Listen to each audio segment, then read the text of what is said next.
You are now tuned to BS3 Network. BS3 Network, changing the way you watch TV.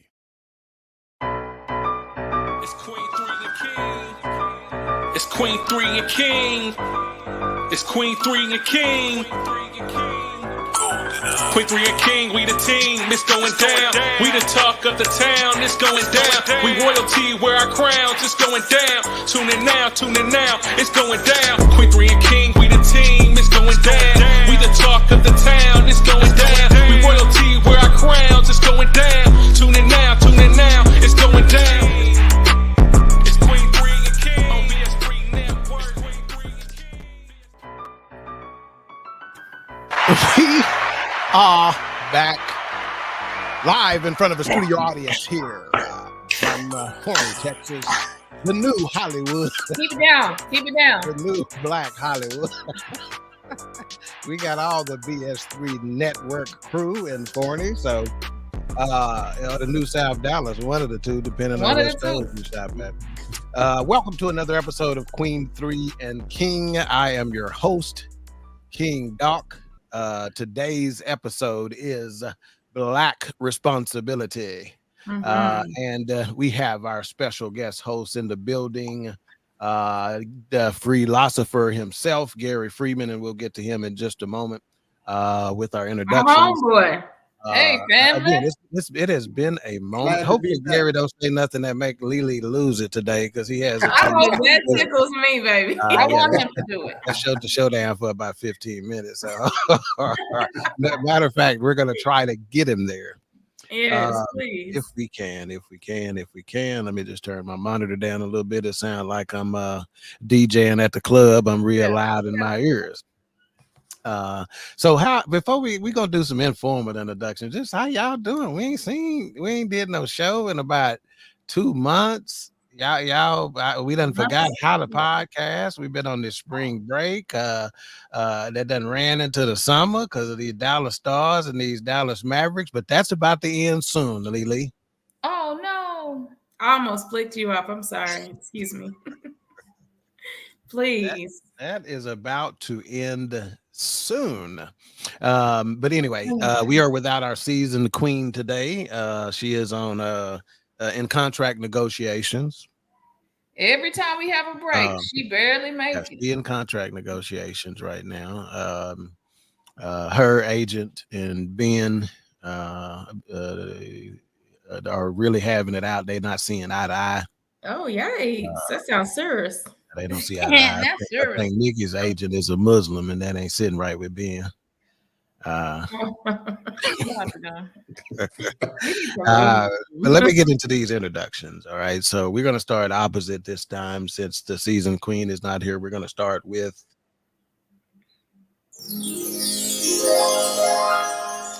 the baby queen. This is dumb already. known as Mama Lee. Yeah, Miss Producer, I am so sorry. I have not read my prompts like I told you. I'm out of practice. Let's back up and not do these introductions. Let's go back. We are live. Search BS3 TV and download today. Our YouTube viewers, please click the like button, subscribe, and hit that notification bell. That's how we pay our bills. Please give StreamYard permission. If you're on Facebook, please give StreamYard permission to show your name in the chat. There's a link in the show description body of the post that you'll need to click. That may not be the case anymore. We have heard some rumblings that they have worked that out, and that's not necessary anymore. But just in case, do it, just so we can attribute you to your comments. All right, back to our introductions. And we're going to start a little differently today. We're going to start with the baby queen, known as Lily, or Mama Lee, formerly known as Blake's mama. She is now firmly entrenched. Well, I'm not sure how firmly anymore, because Bronx City cost her a little bit. Really? Cost her a little bit. So I don't know whose corner she's in right now. Talk to the people, Queen. He cost me a lot of it, but I'm blessed to be in the house of the Lord today, guys. We are living like a Viking right now. Truly. No, but I'm so happy to be back. It has been a minute. Missed you guys. can't wait to laugh with Gary because I know he gonna tickle me, baby. He does it every time. All right. And next we have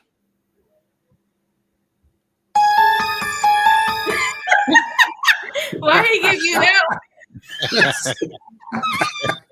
the educator queen. The stalker music. Let me just say this. I would probably guess it, Mika. She might need to borrow some of K Edge control jail. I know she K keep it by the case over there. So holla at your niece. Yeah, K do keep it, baby. This is Mika, also known as TT or the educator queen, also known as Georgia. Talk to the people queen. Georgia. Not that kind of Georgia. Hey y'all, literally. I'm just gonna be honest with y'all. I'm transparent. Right as he was introducing us, if you see me, I set up like this. I caught a cramp on the side of my baby. I'm trying to fight through that thing right now. I sneezed and that whole side went horrible. Wow. That's because you tried to hold in that fart. I tried to hold it in. Wow.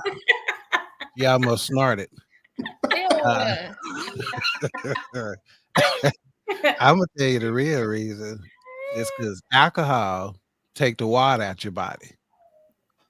And how many boxes of wine you in? No, guys. Here you go. No, you're not That's gonna do what that. It is. You're not. That's what it is. But alcohol does take water out your body, guys. So hydrate when you drink. While we wait, hydrate. Or you'll be like those people at that T-Pain concert. They was passing out left and right in there. It was in the building. Yeah, drunk. The AC wasn't working. It was just hot. Yeah, I don't go to concerts and stuff where there ain't no AC. I leave. I know. Yeah. But I'm glad to see y'all. I'm trying to settle down. And you can tell she just got home from work because she still got her educator sweater on. Yeah, I literally walked through the door at 6:45. Yeah, she looked like Miss Baldwin today. Miss Baldwin. Hey, Miss Baldwin. Can I go to the bathroom? No, Charles, you done went to the bathroom. Charles, damn. Charles, you got a student named Charles. I ain't had students. How many times he been here back? But he got named after his great grandpa. So they they from Alabama. They relocated to Texas. They call him Charlie though. Yeah, he still bring collard greens in the ham hocks and shit to lunch and ask the lunch lady to let him warm his lunch up in the microwave. It's some kids that do that now. I know it. Trust me, I know. Charles the only one got pig feet in the kindergarten. He's sitting next to my baby with his summer sausage. Yeah, no, I forgot. Yeah, Blake. Yeah, why you been Blake ain't too sausage far religiously. All right. And next, we have a special guest. Again, that is the Freelosopher. Still waiting on him to publish his book or start his podcast on BS3 Network. One of the two, something, all of the above. Mr. Freeman, talk to me. Hey, good evening, everyone. Glad to be back. Always a pleasure to get with the fam. I ain't even gonna call y'all just co-hosts. Y'all are the fam. I feel at home every time I get on the show. So I know that's I'm right. glad to be back, and I'm honored that you see some value and invite me back. So thank you all. Oh yeah. All right. Let's get some comments and then we'll get into this topic. Let's see. We got Chef Jeff in the building. What up? This dope cooking show. He says, welcome back. Appreciate you, sir. He said sound facts are hilarious. I think so as well. BS3, Ben Sutter the third, the gentleman who put the BS3 in BS3 Network.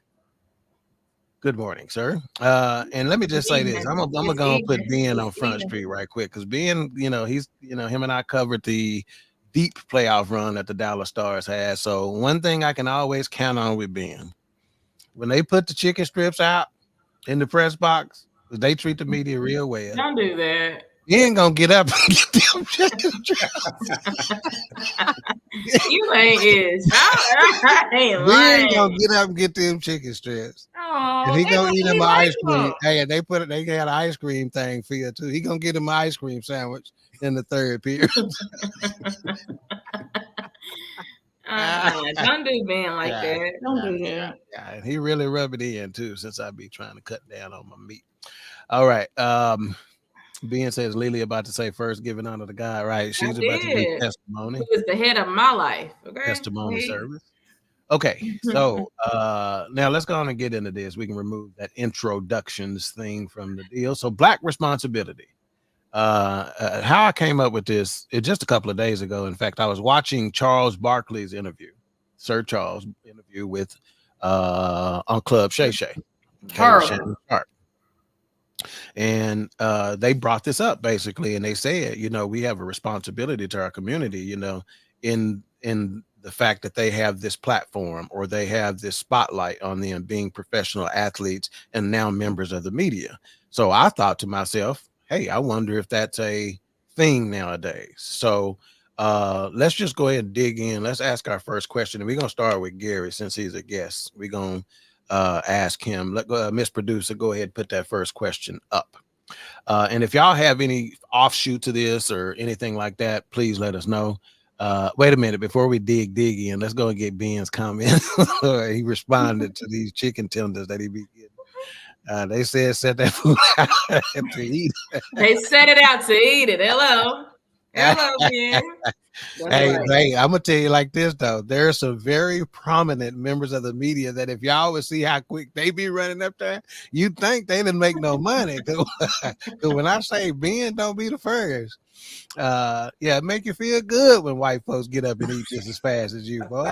No, dude, you never want to be the first one. You be like, shit, they hungry too. They hungry.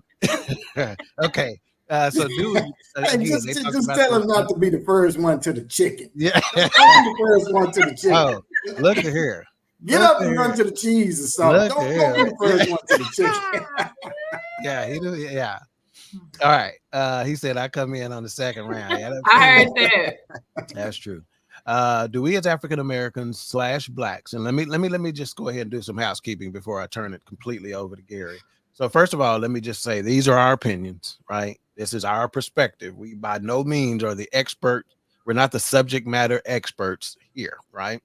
So we're just giving our opinion. If you have a difference of opinion, there's a comment section. You can feel free to enter your comments. If you want to add, take away, agree, disagree, feel free, right? We're not shying away from disagreement here. In our opinion, we don't even know at this point I don't know what the other three people's thoughts are going to be on this subject. We hadn't talked about this. Okay.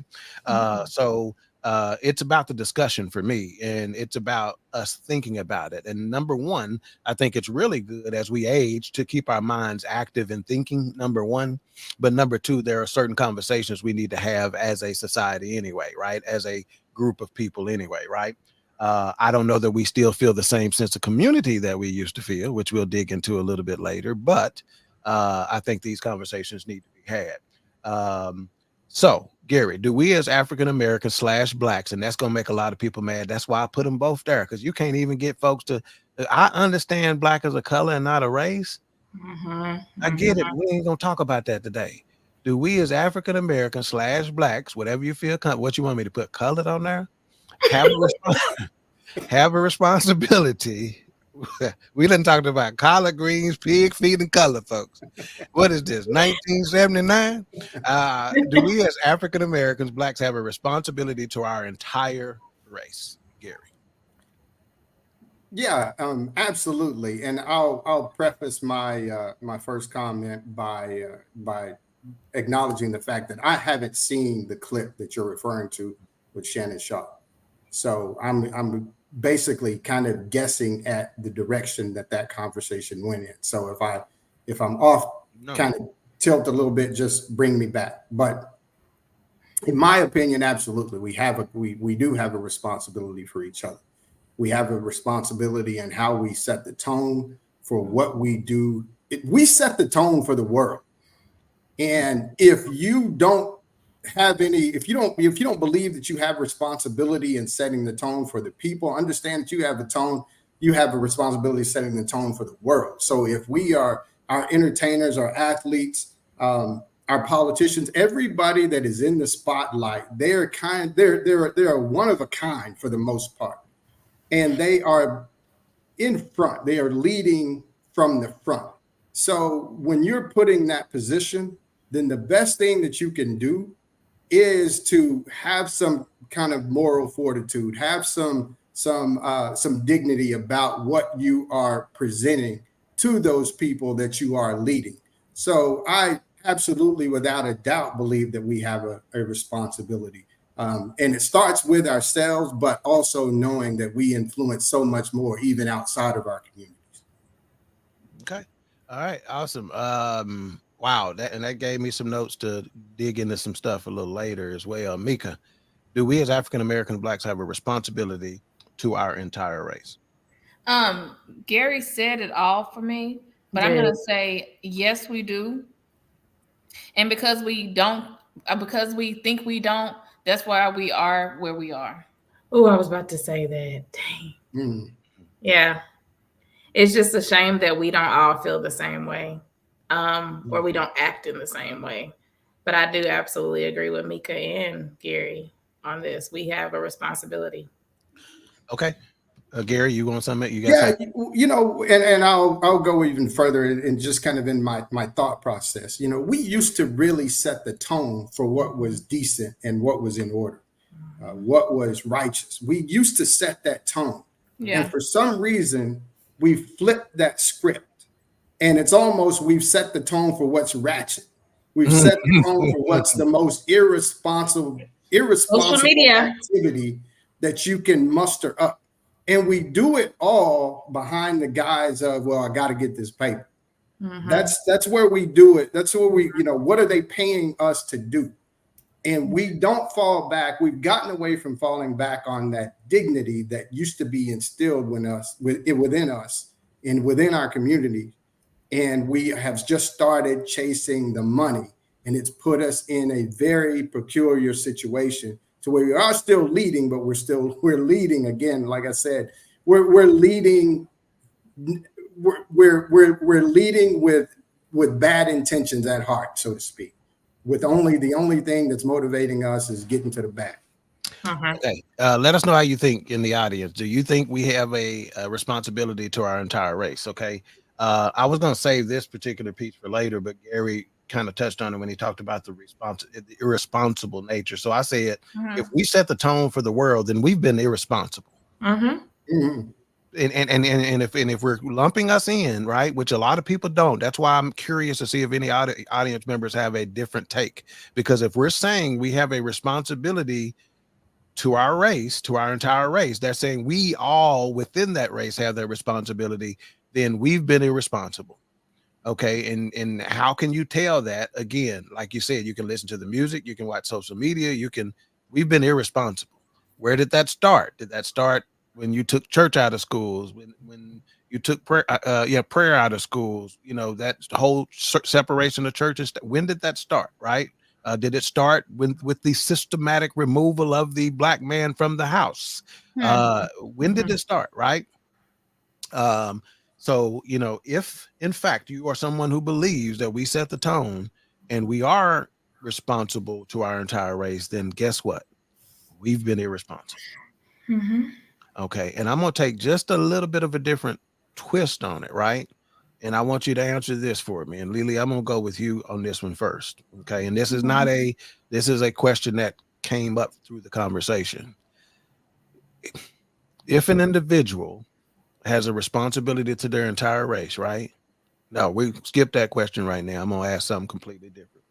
If an individual has a responsibility to their entire race, how can they be motivated to be better, to be righteous, to be pure, to be better, right? For an entire race when they can't be motivated for that for themselves? How am I gonna motivate you? Doing it for the guy next door, or the guy across the street, or Miss Pearly down the street, or the guy down at the Black Wreck, or the guy at Cooter's, or the guy at D's, or the family that's staying on Rio Rita, or and I'm just naming stuff that from where I come from, right? If I can't motivate myself to do right for me, for my betterment, is it any motivation for me to say I have a right to a race? Lily, what's your thought on I do believe that we can find motivation in different things, and just based on the things that you even named, but also for our children and our children's children. Because I even think about that. I'm like, things are not the same anymore. And we say that all the time and we throw that around. But I think that's worth digging into and understanding, why aren't things the same anymore? Or why don't we feel the same? Or why don't we put forth the same effort? So I know that every day, sometimes I'm like, don't put me in that group with them. You know, you have your times where you see us out there acting the fool. That ain't me. But I'm motivated for my children. Right. Yeah. And part of it is it's because of how we are allowed to act the fool. Right. Back in the day, your next They door did not play neighbor could whoop you. The lady across the street, and Yeah. when your mama got home, girl, I had to whoop such and such because he was out there acting the fool, talking crazy when them kids cussing and going on. So, and then you're gonna get another whooping. But when our generation got in that place, we cut that out. I don't know why. I don't know if it's because we didn't like it, we didn't, whatever, but we start coming in and saying, you better not touch it. They didn't even like the way you look. You can't say nothing to our kids, Gary. Well, we suffer from too much independence when it comes to that. I'm going to come back to that though, but I want to touch on what Lily talked about.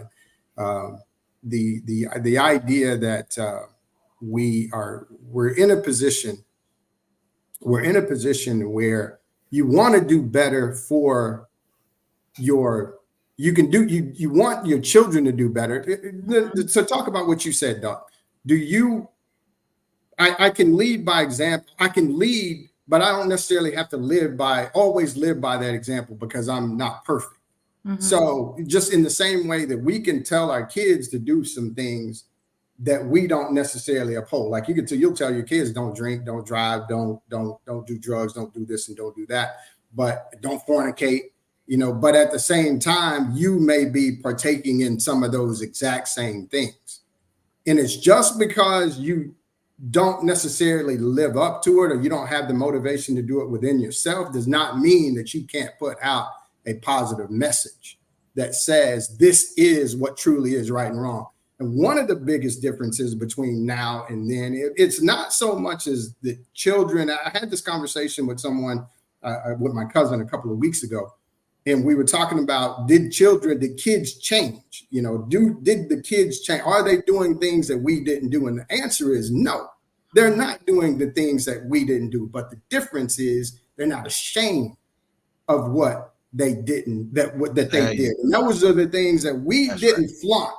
The things that you did, the dirt that you didn't flaunt. I don't care if it was selling dope. I don't care if it was, fornicating. I don't care if it was cussing. Whatever the case was, you didn't do that in certain arenas. And you kind of kept that stuff to yourself. But now it's not that way. And you hear people, they're disrespectful in everything that they do, from conversation to images to clothing. Everything is so disrespectful without any boundaries. And that is the biggest difference. Yeah. There's an entire company that is thriving because of the respect we had in the community, and that's Solo. That red Solo cup was invented because we didn't want to be drinking in front of Big Mama. It was about the respect. We should have. You want to talk about here? Solo should be the ones paying reparations. They say because they done made it. they are a thing. Okay, Mika. So what about that? I can be motivated if I'm not even motivated to do the right thing for myself. Can I be motivated? If I'm the kind of individual that cannot be motivated by myself, can I be motivated by the betterment of the community or for the good of the community? I would say yes, but I think Gary, you and Alicia kind of put a bow on it all, like with your different answers. We lack shame. We no longer have community that will correct us.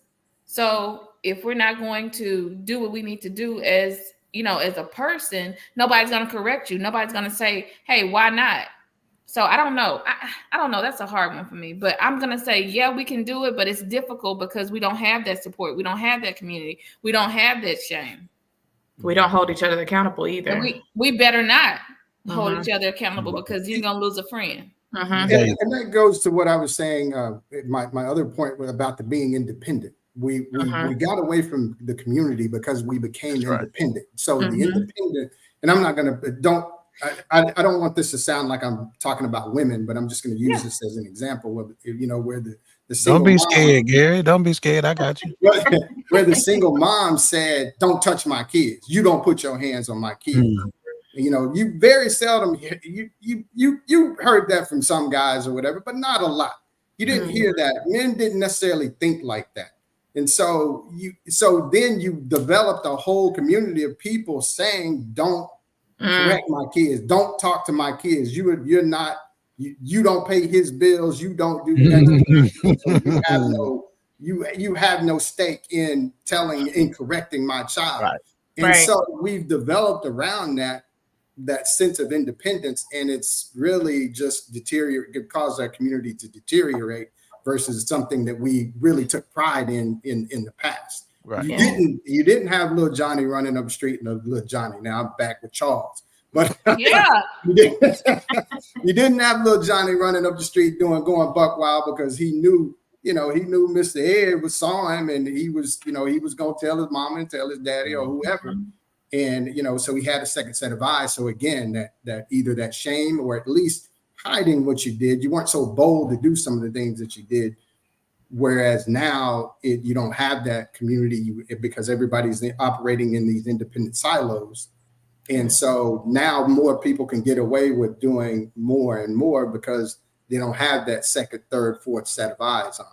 So that's why I say I think the independence is really hurting us. Do you think that some of this is because of the socioeconomic differences within our race are so varied now? See, back then we had everybody was low. We were just all low class, the lower class, right? Now there's such a wide variety of socioeconomic statuses within our race. Did that play a part in this sense of community going away or deteriorating? Because we're not all in the same mix. See, that's why the people who are smart on some of these topics will understand that some of these issues are not race issues, they're socioeconomic issues. They're not racist against people who are staying in that zip code. Whoever is in that zip code, whether they white, black, Mexican, whatever they are, gonna get this sort of treatment. In other words, the quality of their fuel. A lot of people don't even know that. Do you know why I don't get gas in certain neighborhoods, in certain parts of town?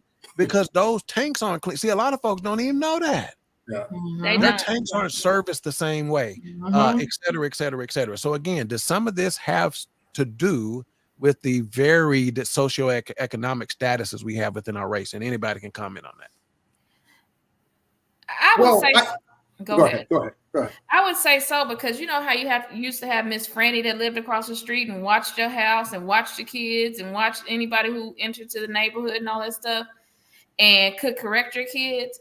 Now when you move into these uppity neighborhoods, nobody's watching your house. Nobody's trying to correct your kids. And us millennials not going to correct your kids because I don't want so-and-so saying nothing to me. So I can see going in somebody's car and I'll be like, I'll call the police, but I'm not saying nothing to the kid. Snitch. But Miss Franny Neal could have came out and hit you and said, get your tail away from that car.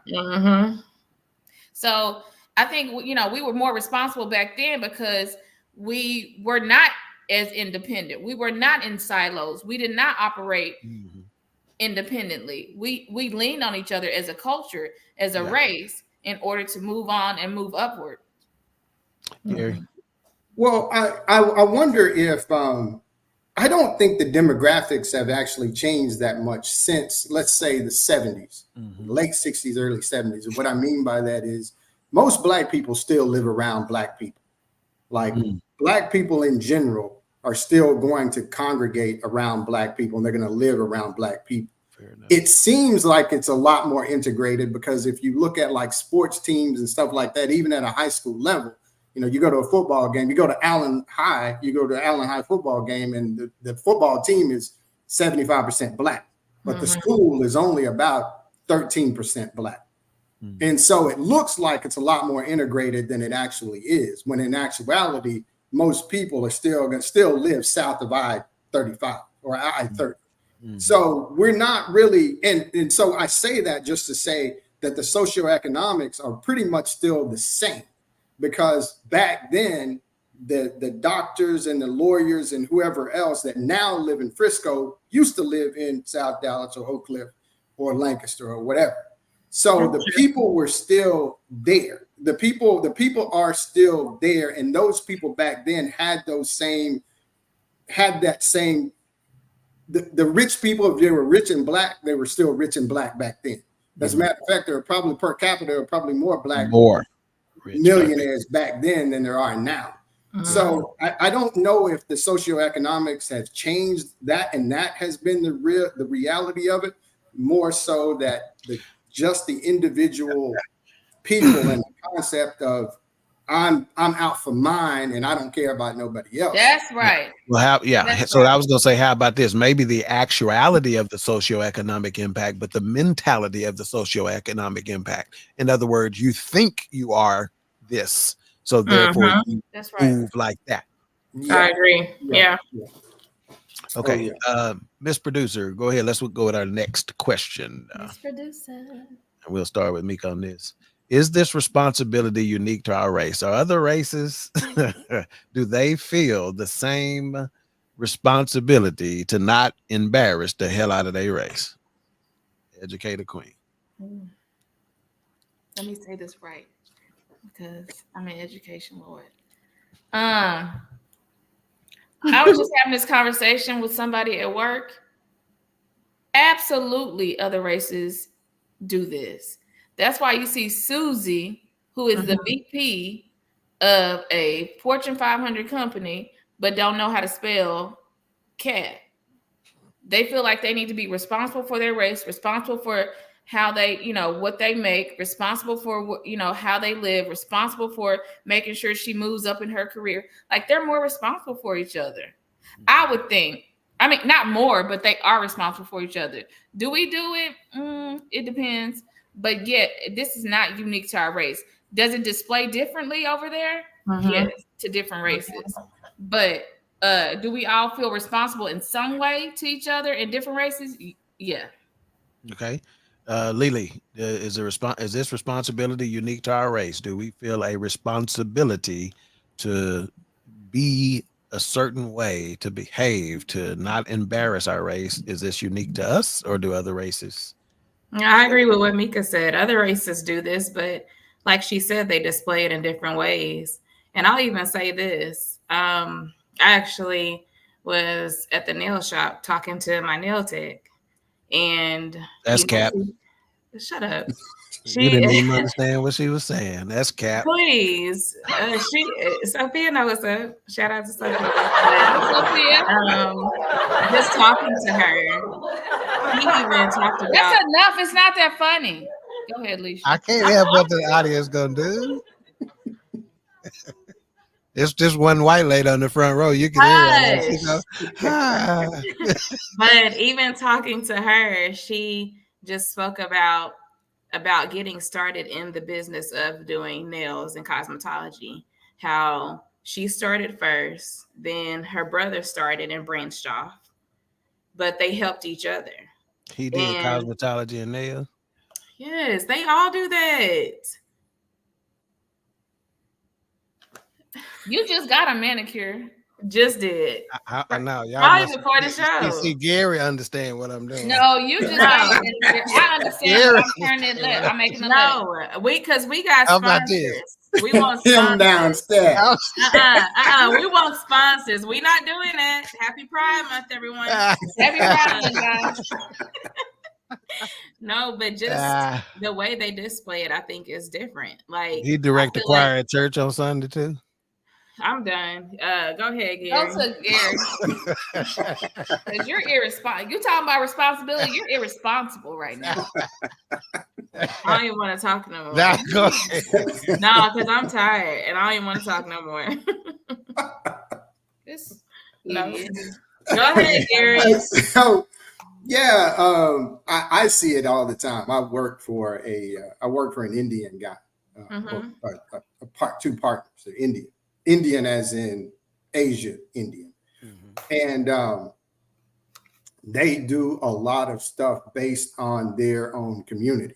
They even right. have what That's I right. consider is a brown book, where we used to have a green book. I know that they probably will they probably won't admit it, but I know that they do operate with this brown book, because every part of the business that they can do business with other brown people, they will do business with other brown people, So in true. particular Indian people. Mm-hmm. And so they do look out for one another and they hold that to the highest regard. Mm-hmm. That's a goal that they have. And it's and again, going to the idea of what's acceptable and what's not acceptable within their community. They do feel if somebody is doing something that is out of line, that represents their nationality or their race, then they do feel a sense of shame or a sense of, and stating that those people are being irresponsible with what they are presenting to the rest of the world. So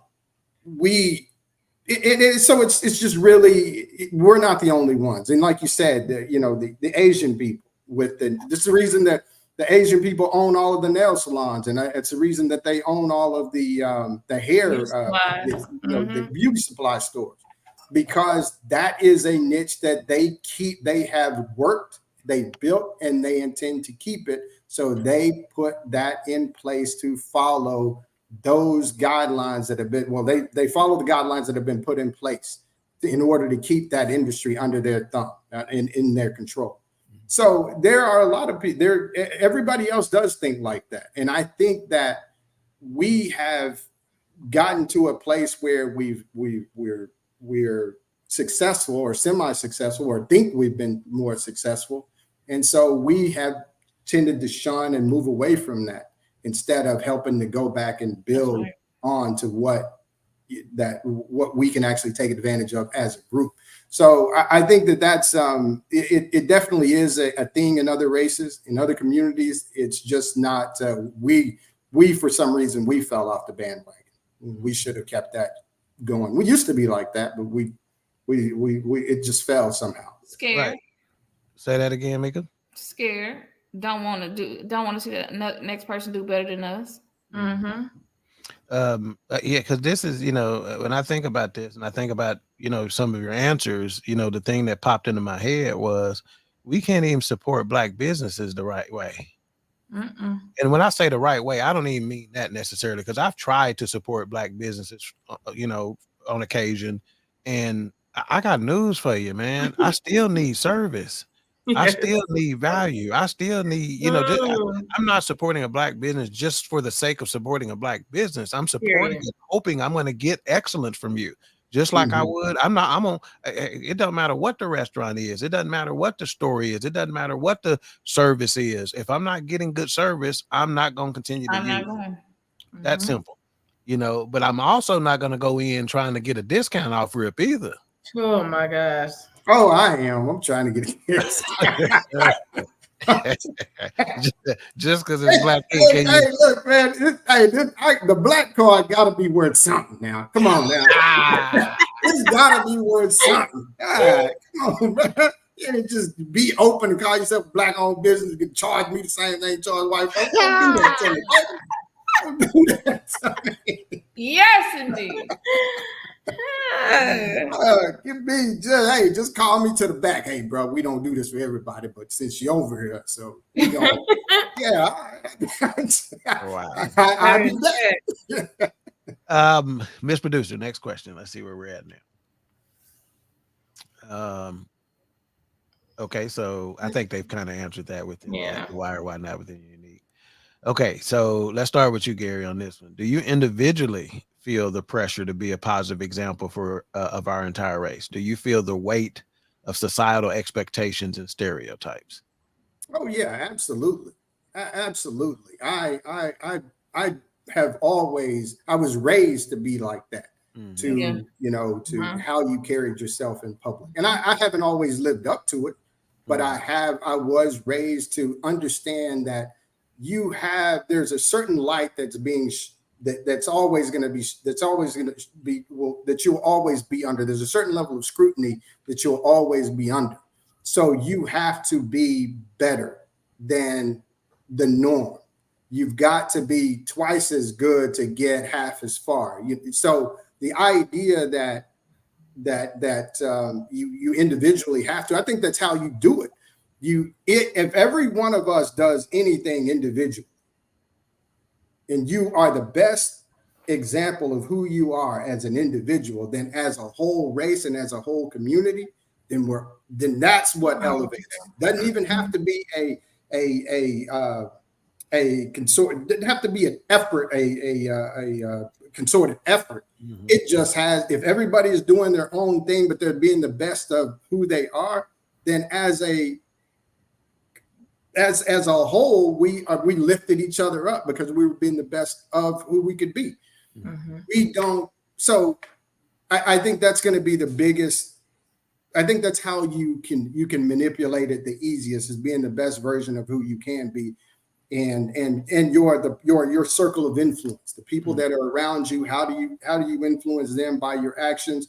And then again, and the next group builds their community, the next group builds their community, a fourth group builds their community, and now all of a sudden the entire area has been uplifted.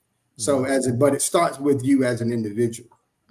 So yes, there is a responsibility. Yeah, and so this is what, your answer, caused me to push back a little bit on the other communities, this being unique to our community. I don't know that it's unique, but it doesn't land the same way in other communities. For instance, I know you ain't never heard no other community say, your mama ain't raised you like that.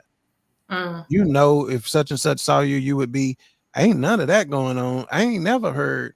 I mean, think about how many comedians you done heard talk about when I went to my white friend house, the way they was able to talk back, the way they was able to such and such and such. So for me, it doesn't land the same way in other communities that it lands in our community. Your mom ain't raised you that way. Mika, do you individually feel the pressure to be a positive example of our entire race? Do you feel the weight of societal expectations and stereotypes? Yeah, I do. And especially working. You must don't, because you just said, yeah, it's yes to me. I don't give a damn who you are. Now take that and cash it. At your nearest Bank of America. Yes, especially in the sector that I work in education, I feel like eyes are always. That's exactly what I was going to say. I said, come on, sector. Yeah. She ate with that. I can't be serious, guys. Y'all gotta stop. Okay, I'm sorry. You're okay. I'm sorry. Damn, sorry. I'm sorry. Kevin Hart. Yeah, working in education, I feel like eyes are always on me. And even though, you're at work, but you're also an example. So when I'm walking through different schools, when I'm doing this, I make sure I know this sounds crazy, but I'm relaxed with y'all. We laugh, we joking, but I make sure to speak correct English. I make sure my hair is a certain way. I make sure I make sure that is happening. Even today? Keep going, Mika, because I knew he was going to go. Thank you, Lord. Thank you, Lord. You're right. Push through. So, yeah, I feel, bye. I don't know what to say. Yeah. Sometimes you got to give it on up to the Lord. That's what I said. But yes, we're an example, but I feel like as each generation has passed, that has slipped away. Okay. Lily, do you individually feel the pressure to be a positive example of our entire race? Do you feel the weight of societal expectations and stereotypes? I do as well. Take your time. Especially being in corporate America. Especially, I would say within the past several months, I've been in a lot of meetings with like executives and directors, and it's a pressure. Like sometimes I'm nervous just for the presentation itself, but I'm also like, make sure you're on point with what you say. Say it a certain way. When somebody has a question and it annoys you, don't show it on your face, because then you're the angry Black girl for responding a certain way. So I definitely feel the pressure to be positive in that space, for sure. Yeah. And I had to think about that question, because part of me, struggles with, is it just the way I am? Right. I'm going to perform well. I'm going to be a high performer, a high character, a high integrity kind of dude, regardless. Right. But when I think about it, I think about different circumstances. I do find myself thinking, I'm trying to set an example so the next dude don't automatically get. For instance, I'll give you an example. Sometimes when I'm in line at the grocery store, the way I behave with some and interact with other races is because I'm trying to make it light on the next brother who interact with those races. The reason why I hold the door a little longer when a white dude is coming up is because I'm trying to make it easy on the next brother that's interacting. Like you talked about, in a corporate setting, the reason why I got down the way I got down is because I want the next brother to have an opportunity, just like I had an opportunity. Right. So, so the weight of societal expectations and pressure, I don't know that I feel pressure or weight, right? But I feel a responsibility, but it wasn't, I guess it's not a pressure or a weight for me, because it's an what? awareness. There you go. Yeah, because guess what? I'm going to do it anyway. I'm going to perform well anyway. I'm going to perform high anyway. But I was acutely aware of how what others may see in this, right? And guess what? Sometimes can't y'all even see the look on their face sometimes when you behave in a way or you perform in a way that is beyond what they expected? Yeah. Right. Or if they are used to seeing or hearing you virtually and they see you in person for the first time. Wow. Look here. I can't tell you. I can't tell you how many times I've walked into a customer, knocked on a ring on a customer's doorbell who has been interacting with me on the phone, and they see me in the door and they're like, "You're Ivan?" Yeah. Yep. Period. But one of there's even certain terms and phrases that Black folks done got wrong so many times that when they come up in corporate settings, I slow down. Like, axe, I am not finna ask nobody nothing. And guess what? How many times y'all done been in meetings where y'all done heard other Black folks talking, y'all cringing like a Jesus. God, no. Well, okay. So why don't y'all say nothing? There's a time and place to make the correction. Not right there, right? I'm not talking. I don't want to end up in HR. I'm not about to argue with you. I don't want to end up in HR. If I feel like that person is receptive, I don't mind having a conversation with them. But if I know they're one of them, you ain't gonna get me in the HR. Nope. And the past experiences that I had, and I tried to say something to somebody like, "Hey, you're interviewing every day." Yeah. Or you're doing this, what you mean? Never mind. That's fine. Continue on. That's fine. I was just trying to, people get upset or angry or mad, and I don't have time. So if I feel like you're going to be receptive, of course I'm going to give you that information. But if you feel like you want to say Kroger's in front of people, that's your business. In Sonics. So that's your business. I'm not gonna do that. Well, okay. Alicia, get up. All right, let's go to the next question, Ms. Producer. And Gary, let's start with you, since you're the only one probably composed right now. In what areas do these responsibilities apply? So we have a responsibility to our people, right? To our community. In what areas do these responsibilities apply? Would you ask a question to? You. I'm starting with you. I think they apply to. It's ignorant. It wasn't your fault this time, Gary. She lost it. It wasn't your fault this time. I think they apply across the board. I think they apply, within general conversations. I think they apply at work. I think they apply at school, in in What your about in community, wardrobe? in your wardrobe, in your What about in speech, hairstyle? in your hairstyle. Now you can Everything. hear right now. I'm asking these questions, trying to be adversarial somewhat, because there's some people who would listen to this and be like, "I ain't finna." Yeah, and I could, because what some people will deem acceptable, other people won't. Some people will say that braids aren't acceptable when I don't see anything wrong with it. I don't care if that's corporate or if that's casual. I don't see anything wrong with it at all. It's just how we groom our hair. Is there certain things that aren't acceptable? Do you go into a corporate board meeting sagging? No, you don't. Do you go in with a red wig on? No, you don't. No. You know what I mean? But Have you should seen you that even before? own a red wig? Lily, Not Mika, unless have y'all seen not it? unless it's Valentine's Day and you and Boo doing y'all. But otherwise, you don't even need no red wig. There's no place on earth. I've seen it though. Unless you volunteer for Ronald McDonald or something. I don't know whatever you're doing with that. Yeah, it's not real. Don't do that. He said it's not real. you're gonna be the one with the red wig. Yeah. But when you otherwise, leave. you have a responsibility. How you carry yourself. I mean, you're setting the tone again for your community, for the individuals that are around you. And if all of you are setting the same tone, then it becomes then that's what becomes culture.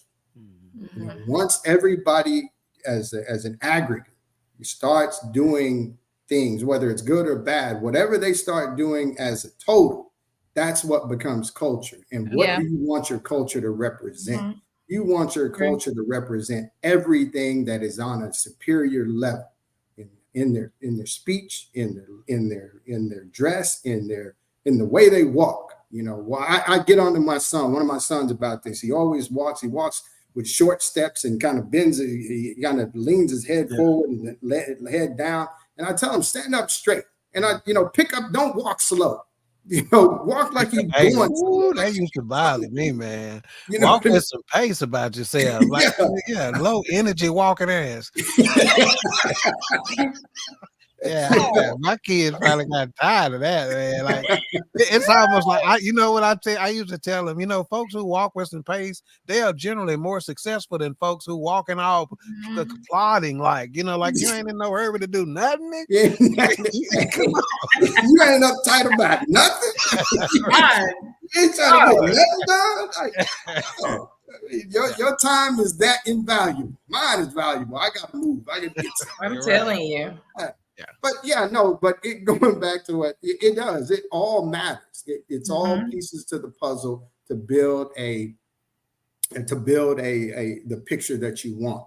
So you want to make sure that you manipulate those pieces at all times in order to give the perfect storyboard. So that's why I say it all matters. All right, Lily, what areas are there any other areas, or what areas do you think these responsibilities apply that you may have particularly seen us lacking in? I agree with what Gary said, but I have seen some hair in meetings. I'm like, ooh, I probably wouldn't have done that on today's meeting.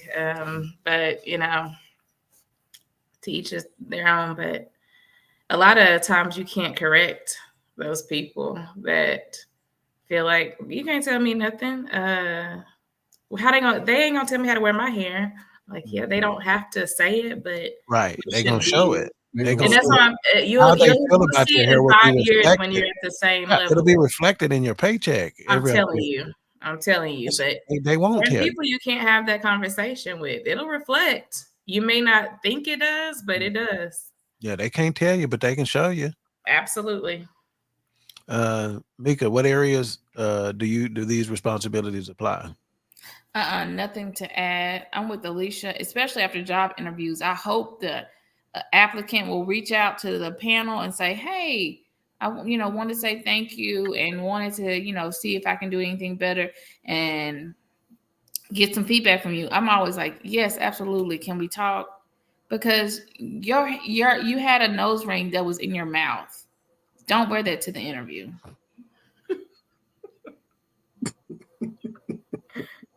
I don't understand. How did they nose ring get in their mind?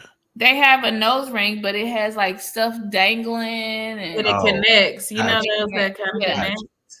And although that's your business, because me and Alicia went and got nose rings.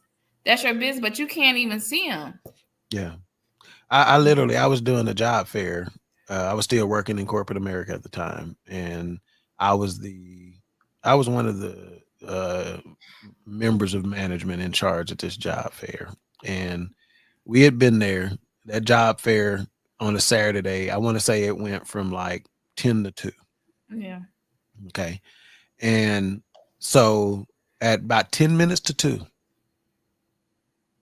in walks a couple of our little cousins pushing strollers. Oh no. With their babies.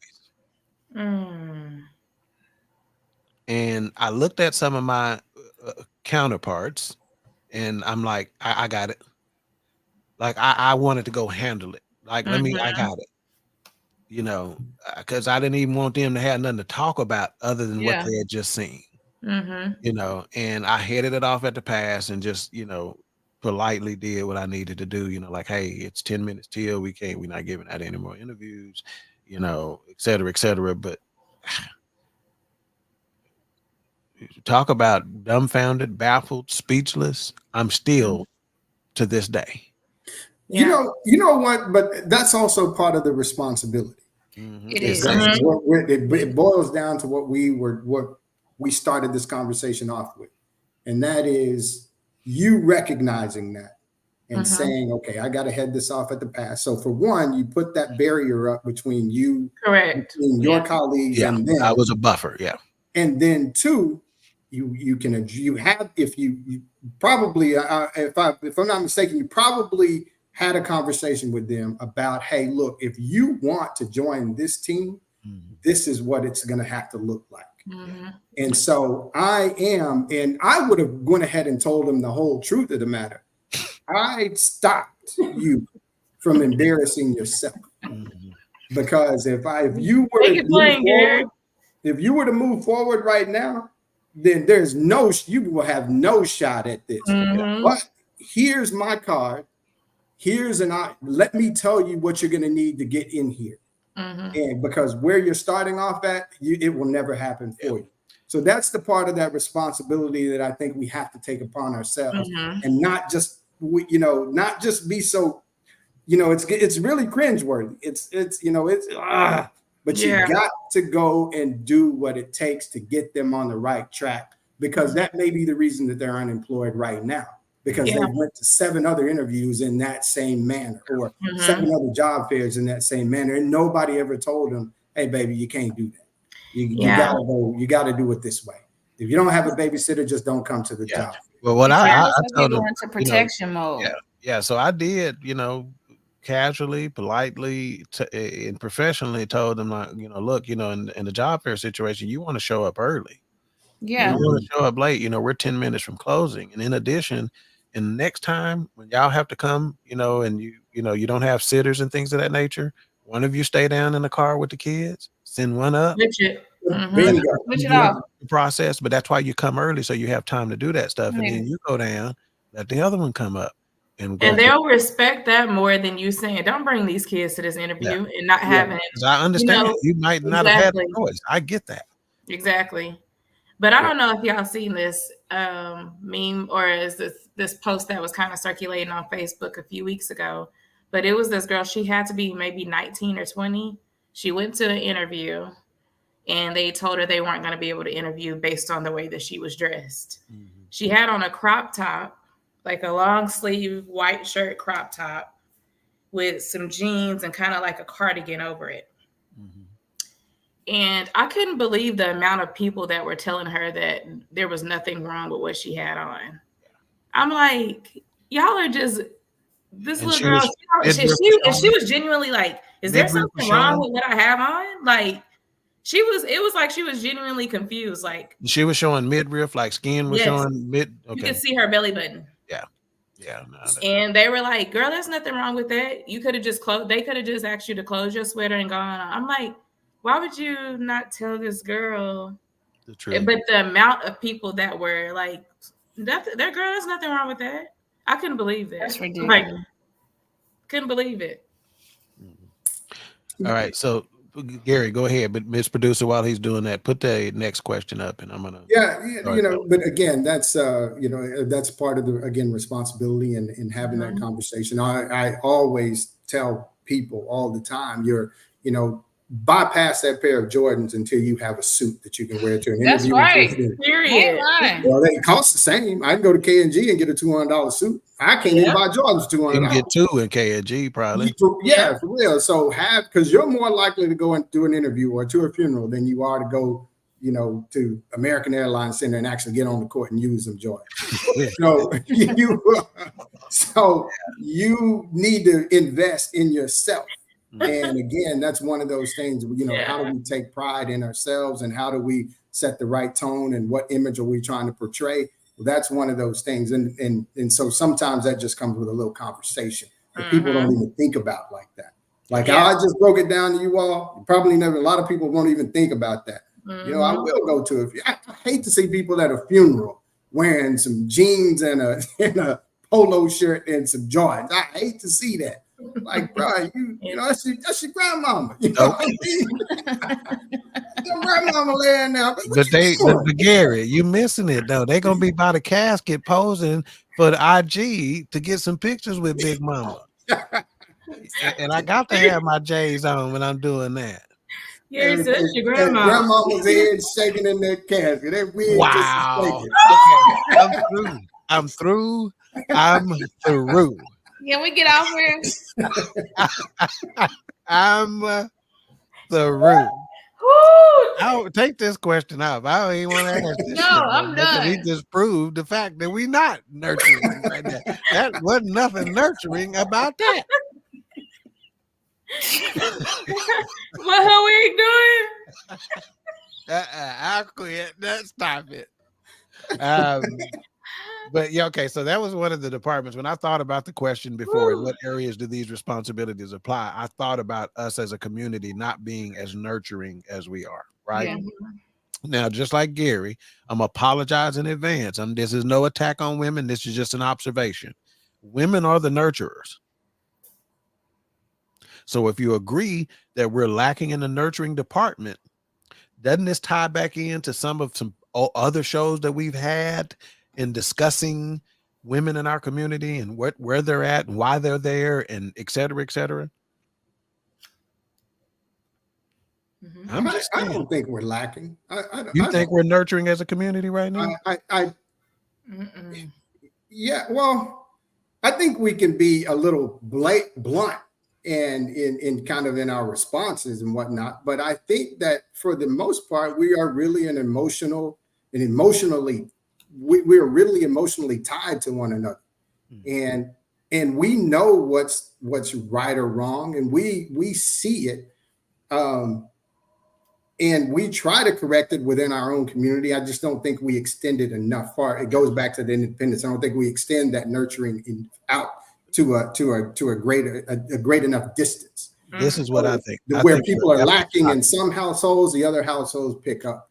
And I think so. I do think we're nurturing. I just don't think we probably are nurturing to the extent that we need to be. Yeah, I think it's episodic. We have episodic diligence, right? If something happens, that sparks or triggers the need for something, I think we're doing. We're episodic. And in other words, it's going to be sustained as long as the energy for that needs to be sustained. But then it goes away and we're back into some familiar ruts, right? That are not that. So I think as long as there's something that, causes a reaction or a response, we're really good about that. For instance, I'll give you that example. If there's a death in the family, that day, that week, that couple of weeks, you're real good about calling and checking on folks and stuff like that. How long does that last? It's episodic. It's episodic, so I think because again, I'm coming at this based on the theory, okay, and the belief that love covers a multitude of sins. So I think we don't do enough loving folks through some of their issues, right? In other words, sometimes when we are doing that correcting, we're correcting with such a negative connotation, with such a negative tone to folks that it makes it hard for them to receive it, right? Maybe it is because, the folks are jaded, or they're tired of seeing it, or they're frustrated by, what's happening in society. But again, I personally think that we as a people can be more loving to each other. I agree. Because, there's a lot of people out there who would say, we the first folks to talk. We ain't got to wait for nobody else to tear us down. We in line first. Oh, yeah. And if there's chum in the water, the piranhas is out. Any thoughts on that before we go to our final thoughts? No, you said it. All right, let's go to final thoughts, and let's start with the baby queen on our final thoughts. Thank you, Gary, for joining us tonight and providing your perspective for sure. I really enjoyed. It took him till 5 minutes left in the show before he hit you with big. He hit me with a good one, though. He came through just like I know he would. But yeah, I want to thank him for joining us tonight. It's always good to have him. Like he said, his family when he's here. As far as the topic, I would just say we have to do better as a race. I think even the last point that you made, I think we need to put love back into our culture and really love on each other, because a lot of us are hurting with different things that are happening within our lives, and we don't know how to express that. We haven't been given the tools to show that appropriately, and we have to love each other through that so that it does open up the door where you can have these conversations and it be received in a positive way. All right, Mika. Gary. You like how I said that? That tickled me, y'all. Like he spelled his name Garay. Gary. But I've been up since 3 o'clock. I'm sleepy. Thank you for coming on. Like my brother and my sister said, your family. And about the topic, I think a lot has changed within our generations, and the responsibility has also changed. So we don't feel as accountable for each other, which is making our race, our culture decline and get lost in many things. So I'm with my sister. Let's do better. I think we need to be intentional about some of the stuff that we do within our culture. Mm-hmm. All right. Mr. Freelosopher, final thoughts. Yeah, I agree. Do better, do better, expand, like I said, expand your community. The same things that you expect and the same thing that you would require of your immediate circle, start requiring that of your extended circle and your extended community. Yeah, I like that. And put forth, the effort to train and teach and show the people that may not necessarily have had the same upbringing or don't have the same values, but show them, give them a reason to gravitate towards your values. Show them what the process is and what the benefits of that of us coming and growing together and being better as a society. What that means to us and what kind of opportunities that's going to present as a whole. I think if we go into it with that mindset, that we are here to lift up each other, we are doing better, we are loving on each other, we are being a little more nurturing, a little more understanding to each other. I think that will really eliminate a whole lot of problems in our community. And if you see a Black man and he come into your restaurant and you're Black, especially if you're on the north side and you Black, give that man a discount. That man had a whole lot of places to go. He could have took his money anywhere, but he came to your shop. You know what? We ought to petition Bank of America to give a Black Visa debit card. We ought to do it. We ought to petition them to give a Black debit Visa card. And every time you show that card, it's automatic. It's automatic 10% off. Yeah. I'm with it. My final thoughts are going to be kind of all over the place a bit because I'm trying to tie in a bunch of thoughts to this particular subject. But I want to take you back to when you were young in school, the benefits of us wanting to get kids in school early, right? Or in social settings earlier so they can start interacting with other kids. It's because they know you start to learn certain skills in that setting, right? Okay.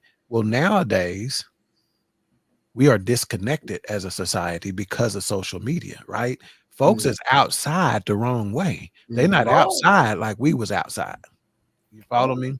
And there are some things that you develop by being outside the way we used to be outside that you are not developing anymore. To know what's right or wrong, to know what's acceptable or not acceptable. See, sometimes you got to be in a situation where if you do the wrong thing, you can get your head knocked off. And if you've never in that situation, you ain't gonna know what's the right or wrong thing, right? So again, we're disconnected, but due to social media and things of that nature. In fact, the reason why teenage pregnancy numbers are down is because they're not meeting each other. Okay, there's a correlation, a direct correlation to why those numbers down, but suicide numbers are up. Right? You know, so there's a correlation between those things because there's not that interaction. We are disconnected, right? And then another thing we got to consider, which is why, in my estimation, why we need to be more loving, more forgiving, is because we suffer from PTSD as a people. Yeah. There's no way around it. There's no way around it. You know, I'm not using this as an excuse, you know, for myself, but I understand that PTSD impacts other folks a lot differently than it made me. So I'm going to extend some latitude. I'm going to extend some grace to them, understanding that our people, man, we done suffered through some stuff, you know, over the years, right? You know, and you know, German shepherds and water hoses mean something different to us than it do to y'all. Yeah. Okay. We don't think Rin Tin Tin when we say German shepherds. When we think fire hoses, we don't think that's what I can be when I grow up. Okay. So again, PTSD is a real thing. And then for me, Black responsibility, personally, I think it needs to start, like Michael Jackson said, with the man or the woman in the mirror. Start with yourself, you know, and if you have a responsibility to yourself to do the right thing, then that responsibility that you have to our race will follow. All right. So again, we appreciate Mr. Gary Freeman, the philosopher, for joining us. You want to take a look at yourself and make a. See, she don't even know the words. Na na na na na na. Love with the man in the mirror. Join us again. We'll be back next week. Not sure what the topic will be just yet, but it'll be another fun episode. Hopefully, the season queen will be back. Bless you. And shout out to her and whatnot. But again, thank you, Gary. And we will see you again next week on another episode of Queen 3. Look at that man in the mirror. Make that change. Bro, bring the hook in. Queen 3 and King, we the team. It's going down. We the talk of the town. It's going down. We royalty, wear our crowns. It's going down. Tune in now. It's going down. It's going down. We just hit you with another one. It's going down. We just hit you with another one. It's going down. We just hit you with another one. Tune in now. We just hit you with another one. It's Queen 3 and King. It's Queen 3 and King. It's Queen 3 and King. It's Queen 3 and King. It's Queen 3 and King. On BS3 Network.